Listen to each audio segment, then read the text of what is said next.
In this video, I give you the 3 keys to success in ensuring victory for your Dennis Ugas if he can get it done. He's got to do 2 of these 3 things really well. This is your boy JG. This is the Punch Report. Let's go.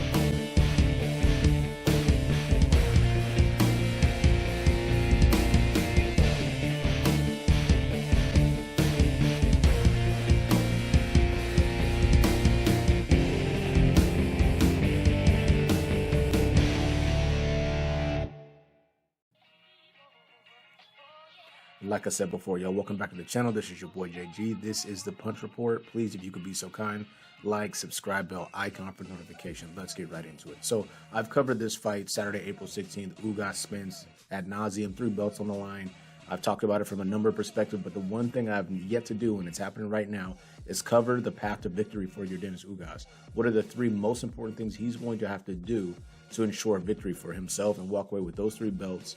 And put himself in a position to fight Terrence Bud Crawford for the 4th and final belt and ultimately become undisputed. Let's get into it. Number 1 with the bullet, the jab. Oh, of course, yeah, it's the jab. Yeah, I know it's the damn jab, but listen, when it comes to Errol Spence, he's a fighter that's first off him. He has a great jab himself, and then everything comes behind that jab. Once Errol Spence gets momentum, that's when he gets just difficult to deal with. With the exception of the Sean Porter fight where he just shows a fist fight Sean Porter, once Errol Spence has momentum and he's just piling on punches, it's difficult for fighters to come back from that and mount any kind of legitimate offense. The reason why this is going to be important for your Dennis Ugas is he has to make sure that Errol Spence never gets momentum. And the best way to do that is to jab, jab, jab, and jab at the body, especially. Sure, that's going to prove to be difficult. Errol Spence has a nice bladed stance, very disciplined, very responsible stance. Ugas is going to have to figure out a way to still be honest with that jab, get to the body, and get upstairs and ensure that he's first more often than Errol is. If Errol gets all the momentum early, it'll look like a Mikey Garcia style fight where Garcia has moments, but really he's just surviving and getting beat on. And, you know, Mikey Garcia, he's not your Dennis Ugas, but he is an incredibly savvy fighter, high ring IQ, and Errol kind of made that shit look easy. Number 2 for your Dennis Ugas, the thing that he's going to have to deploy and do it effectively is that sweeping right hand that he used so effectively against Manny Pacquiao. This is a shot that Danny Garcia was able to get off against Errol Spence.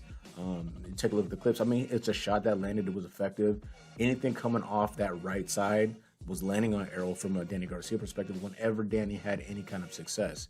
This is a shot that is not foreign to your Dennis Ugas. He fucking lumped up Manny Pacquiao with it. I mean, at some point in time, I don't even know what Manny Pacquiao was thinking. At one point in time, you know, Ugas wasn't even setting the shot up anymore. No jab, no feint, no head movement, no nothing. He would just stand there like, oh yeah, Manny Pacquiao standing in front of me, and he's like, and just blast him upside the head with it, and then Manny Pacquiao would get hit and get lumped up, and then he'd bang his gloves together and continue to get his ass whooped. He got lumped up in that fight. But this is something that's going to be available for your Dennis Ugas if it's not something that the Spence team and camp have not made the observation of and made the correction to. And it could prove to be something that's difficult for Errol Spence to overcome, especially if it's going to be a fight that's going to be close, razor thin, and end up going to the scorecards. And those clean, hard shots are what sticks out that's fresh in the mind of the officials, the judges. It could spell disaster for a guy like Errol Spence. But I think that if Dennis Ugas gets that taken away from him, it will be a short night. But like I said before at the top, the jab, especially to the body, and that sweeping right hand for scoring shots and getting Errol Spence's attention and keeping him honest, those are 2 of the 3 keys that are going to be vital for him to have any level of success against a guy like Errol Spence. And there's a bonus one because I just thought about it. So number 3 for me is the combination body punching. This was tremendous against Sean Porter. For the record, I think your Dennis Ugas beat Sean Porter. But the thing that he did so effectively is Sean Porter would just leap in with shots. Errol doesn't really do that, but there will be opportunity for him to get this off.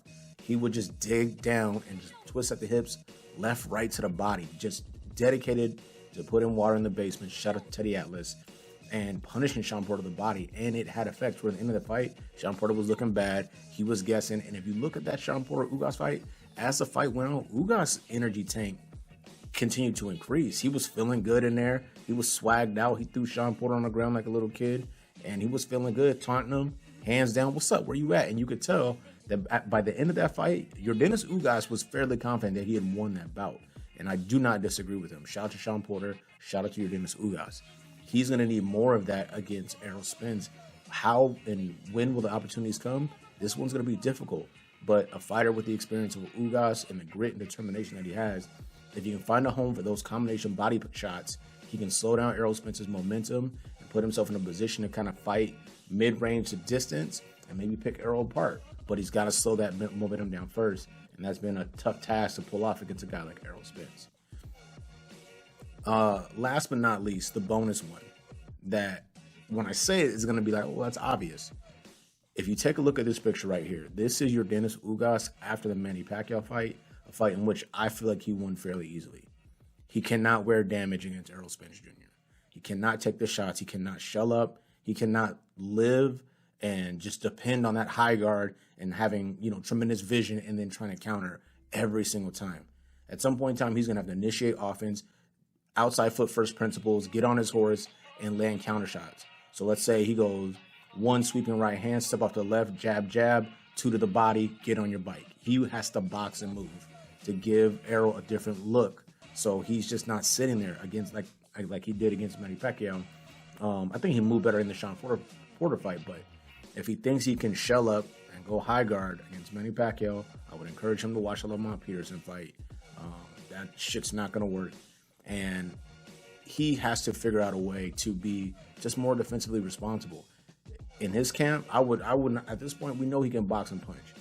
We slipping, we catching shots, parrying, we doing all that, rolling, angles, we showing all of that shit. And we working on developing it and making sure that when we get in there and we get in there against Errol Spence Jr., that defensively, we're showing something different and we're providing more variety. Because in the absence of that, everything I just said up until this point, I can't see it playing out.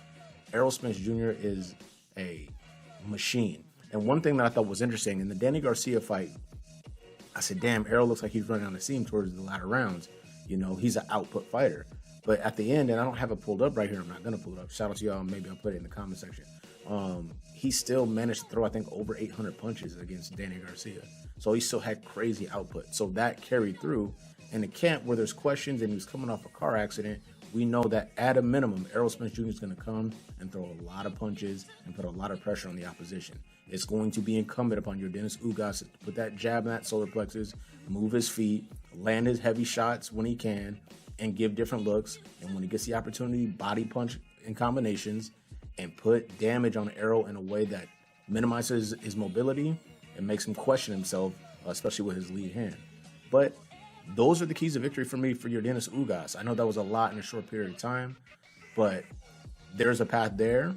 I'm still leaning towards Errol Spence. Go and check out those videos. I explain why. But if he's going to get it done, if he can body punch effectively and be defensively responsible, for me, I guess those are the two top keys. He can win the fight against Errol Spence. I'm not sure he can get it done with the amount of pressure Errol Spence puts on people. I know both these combatants are coming prepared to fight. I have a tremendous amount of respect for both of them. Absolutely no disrespect, no shade towards anybody. I just think that Errol right now in this moment in time is a bit much for just about anybody. And I think that'll show through. But this is my time. This is your boy JG. Please like, subscribe, bell icon for notification. This is the Punch Report, and we out.